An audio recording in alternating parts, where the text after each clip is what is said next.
এবার জেলার বিভিন্ন পুজোর দিকে নজর রাখতেই হবে, কারণ প্রথমেই বলেছি টেক্কা দিচ্ছে শহর কলকাতাকে বিভিন্ন জেলা। জলপাইগুড়ি, বৈকুণ্ঠপুর, রাজবাড়ি। এবার রাজবাড়ির পুজো 516 বছরে। দেবী এখানে তৃপ্ত কাঞ্চন বর্ণা। রাজবাড়ির পুজো হয় কালিকা পুরাণ মতে। সরাসরি চলে যাব, শান্তনু রয়েছে আমার সঙ্গে, শান্তনুর সঙ্গে কথা বলবো। শান্তনু, সপ্তমীর শুভেচ্ছা প্রথমে। আর এই যে কালিকা পুরাণ মতে পুজো হয়, ঠিক কি এই রীতি? দেখো, এটা কিন্তু প্রাচীন কাল থেকে এই নিয়মেই পুজো হয়ে আসছে। 516 বছরে পা দিয়েছে জলপাইগুড়ি বৈকুণ্ঠপুর রাজবাড়ির পুজো। এই পুজো হয় কালিকা পুরাণ মতে এবং এই পুজোর সঙ্গে একটা গুপ্ত পূজাও যুক্ত রয়েছে। আজ সকালে কিন্তু নবপত্রিকা স্নানের মধ্য দিয়ে কিন্তু দেবীর প্রাণ প্রতিষ্ঠা করেছেন রাজপরিবারের সদস্যরা এবং দিনভর আজকে পুজো অর্চনা চলবে এবং রাতে অর্থাৎ মধ্যরাতে একটি পুজো রয়েছে, যেটাকে বলা হয় যে মধ্যরাত্রি পুজো, এবং পাশাপাশি একে গুপ্ত পূজাও বলা হয়ে থাকে।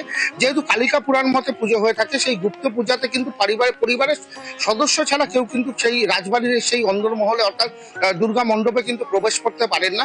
কথিত আছে এই এক সময় অর্থাৎ আজ থেকে 200 থেকে 300 বছর আগে এক সময় নরবলি দেওয়া হতো এই গুপ্ত পূজাতে, যা আজ সেই প্রচলন নেই। তবে চালের গুঁড়ো দিয়ে একটি মানুষের মণ্ডপ তৈরি করে বলি দেওয়া হয় এবং 8খানা পায়রাকে এই গুপ্ত পূজায় কিন্তু উৎসর্গ করা হয় দেবীর উদ্দেশ্যে এবং নিয়ম অনুযায়ী কিন্তু পুজো হয়ে থাকে। যেরকম বলা হচ্ছে যে আজকে নবপত্রিকা স্নানের মধ্য দিয়ে দেবীর প্রাণ প্রতিষ্ঠা করা হলো এবং এই দিনভর পুজো অর্চনা চলবে। শুধু জলপাইগুড়ি নয়, উত্তরবঙ্গের বিভিন্ন প্রান্তের মানুষ, অসংখ্য মানুষজন আসেন এই পুজো দেখতে, কারণ 516 বছরের প্রাচীন এই পুজোর সঙ্গে নানা ইতিহাস জড়িত রয়েছে এবং এই পুজো অন্য একটা ভিন্ন ধর্মী পুজো। এই পুজোর সঙ্গে যেরকম দেবীর যেরকম বাহন রয়েছেন সিংহর সঙ্গে রয়েছেন বাঘও রয়েছে, পাশাপাশি দেবী সন্তানদের লক্ষ্মী, কার্তিক, সরস্বতী সঙ্গে রয়েছে হচ্ছে জয়া এবং বিজয়া, যা দেবী সহচরী বলা হয়।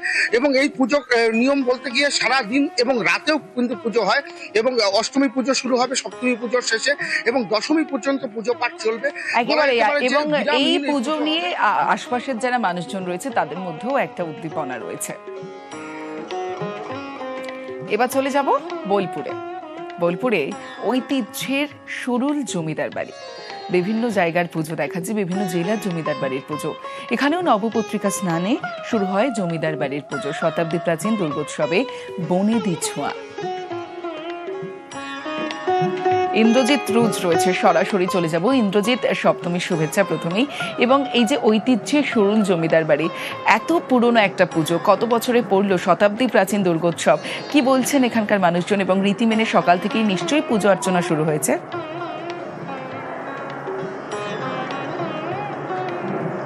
দেখো, প্রথমে যেটা বলে রাখবো, নিউজ 18 বাংলা যারা দর্শক আমাকে এই মুহূর্তে দেখছে বা তোমাকেও কিন্তু শুভ সপ্তমী।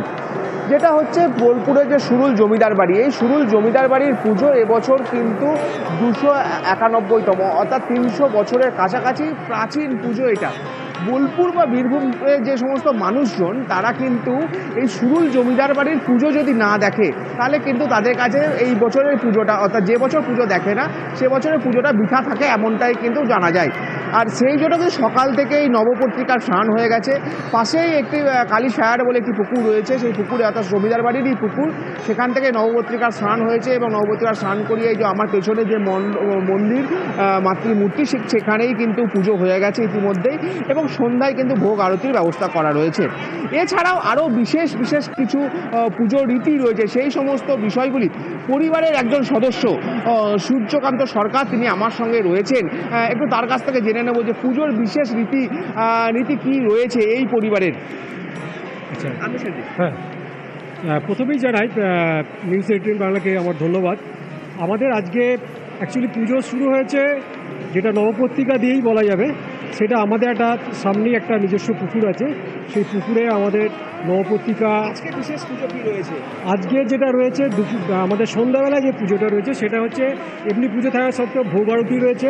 তারপর রাত্রের দিকে আমাদের একটা যাত্রা অভিনয় আছে। আর এমনি পুজোর যেগুলো যা রীতি অনুযায়ী সেই রীতির সব কিছুই আমাদের একইভাবে অনুষ্ঠিত হবে, তার কোনো ব্যতিক্রম কিছু হবে না।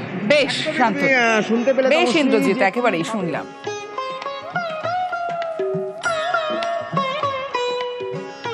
প্রাণের পুজোয় এবার চলুন বসিরহাটের জেলার সেরা পুজো দেখে নিই। আমরা এই মুহূর্তে এই টাকি শহরের যে প্রাণের পুজো তার একজন কর্ণধার, তার হাতে আমরা এবছরের ট্রফি আমরা তুলে দেবো। আমি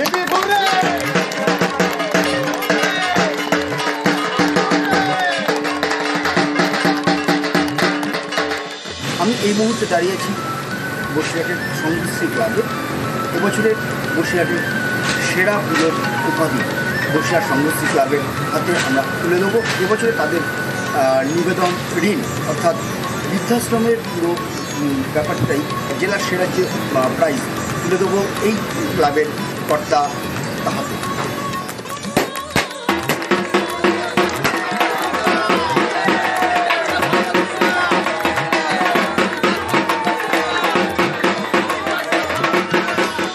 আমরা এই মুহূর্তে দাঁড়িয়ে আছি বসিরহাটের প্রাণের শহর পূজা মণ্ডপে।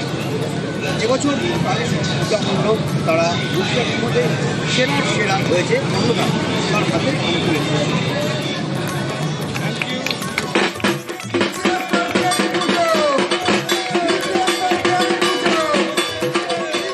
আমরা এই মুহূর্তে দাঁড়িয়ে আছি বসিরহাটের কিশলয় সংঘ। এবছর তাদের নিবেদন চাইনা হতে উমা সুদৃশ্য মণ্ডপ তারা তৈরি করেছে এবং ইতিমধ্যেই তারা বসিরহাটের যেসব দর্শনার্থী রয়েছে তাদের মনে অন্যতম জায়গা তৈরি করে নিয়েছে।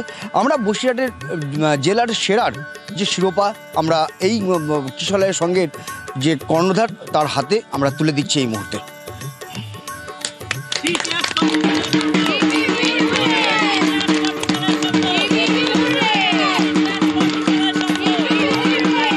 বসিরহাটের অন্যতম ক্লাব অর্ঘ্য অ্যাথলেটিক ক্লাব, এবার তাদের পুজোর মণ্ডপের থিম সমারোহে সমারোহ।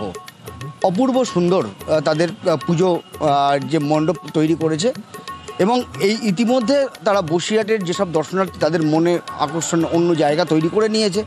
আমরা জেলার সেরার প্রাইজ তুলে দেবো এই অর্ঘ্য অ্যাথলেটিক ক্লাবের কর্ণধারকে।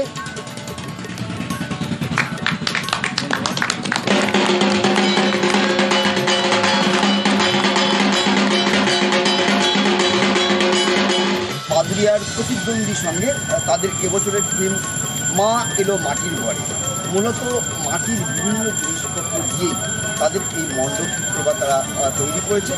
সুদৃশ্য মণ্ডপ যা দেখতে সকাল থেকেই কিন্তু দর্শনার্থীদের ভিড় জমেছে এবং আমি এই মুহূর্তে জেলার সেরা যে প্রাইজ সেই প্রাইজ আমি তুলে দিচ্ছি এই প্রতিদ্বন্দ্বী সঙ্গে কর্ণধারের হাতে।